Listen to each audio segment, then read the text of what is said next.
Praise the Lord. உங்கள் அனைவருக்கு நன்மை வாழ்த்துக்கள்.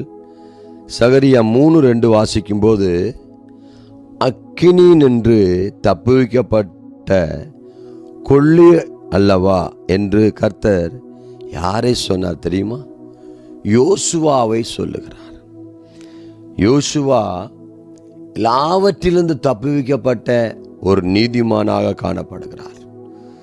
உங்களுக்கு கொள்ளிவாய் சர்ப்பம் போல, உங்களை விரட்டுகிற ஆவி போல, உங்களை ஏவி விடப்பட்ட நிலைமையில், உங்களை கண்ணீர் பட்ட நிலைமையில், சகரியா 3:2 பிரகாரம் உங்களுக்கு அப்படிப்பட்ட சூழ்நிலை இருந்தாலும் கர்த்தர் உங்களை தப்புவிக்க வல்லமை உள்ளவராக இருக்கிறார்.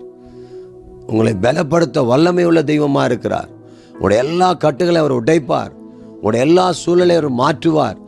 அவர் உங்களுடைய சத்துருக்களை முறியடிக்கும் வரை அடங்க மாட்டார். அவர் சும்மா இருக்கவே மாட்டார்.